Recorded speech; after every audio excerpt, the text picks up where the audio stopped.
My nails have been quite crusty since the last appointment that I had. I just wanted to run you through how I do my nails at home when I don't want to make a salon trip. First step is preparing the nail bed for application, and for that you will need a nail file, an orange stick or a cuticle pusher. I do have a nail drill, but I don't use it for my cuticle stage. What I use this for is just holding it by hand manually, sort of just going over my cuticles. But before I do all of that, I take a cuticle remover. This is just something I bought from a beauty store, but I really like the Sally Hansen one. Apply it just on the base of your nail. I try to not get it on my skin as much as possible. Gently nudge the cuticle away. Repeat the same thing for all the nails. You can see the amount of gunk that comes out. You can tell when you are hitting the nail and when you are hitting the skin. So you can see the cuticles have been pushed back. So my prep work is done. Hitting the nail. I have this space coat. I usually just take the product on one side because it tends to be thick. Like, you kind of have to work with the consistency of the product. Just covering this nail up. There we go. Gently. I have this little LED lamp and I'm just gonna keep my fingers under it. It sort of looks like this, so I'm just gonna keep it here. I'm finishing my second coat on top of the first one, and this is because the first layer was extremely thin. It was almost like a base that we had made, and gel likes to stick to gel, so I'm gonna put it in this, and I'm also gonna just cook my thumb again, just for good measure. So this is what the nails look like with the overlay on top. Just removing that sticky, tacky layer.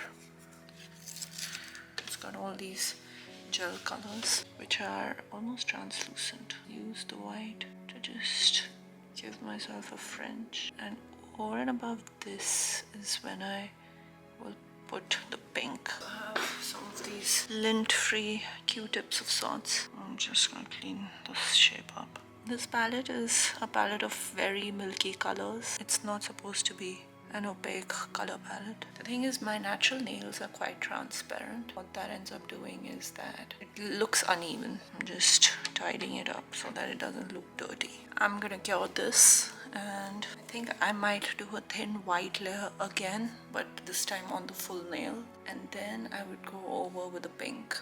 I've cured the top, and I'm just taking that same milky white and applying it on the rest of the nail.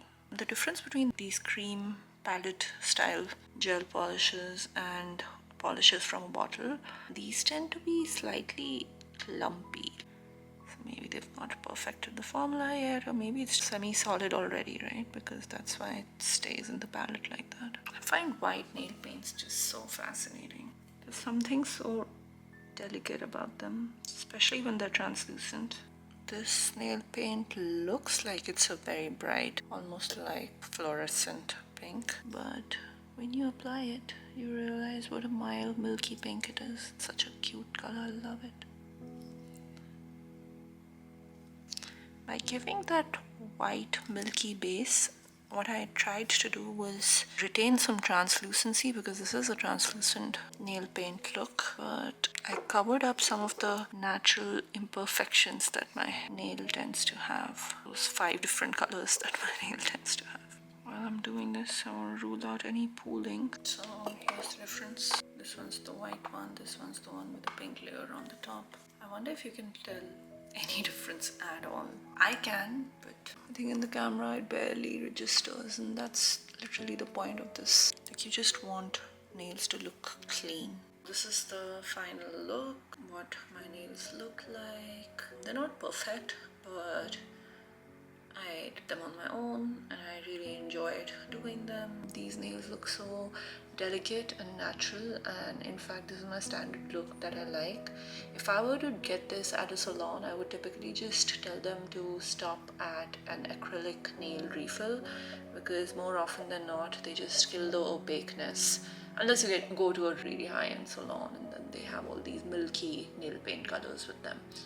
With soap nails, I feel like something to prioritize is the shape and the smoothness of the nails, and my nails are slightly bumpy, not because I have applied it bumpy, or maybe a little bit because of that as well, but more so because I already had nails which had a lot of ridges and damage, and I didn't want to go apply product and then file it and then apply and smoothen the whole base, because typically I don't have the time to do so much of filing. And these nails are going to grow out. These are my natural nails. It does not have an extension on them, but they have builder gel on the top, so they're going to grow out, and then I'm just going to keep refilling this, and this would be a good base for me.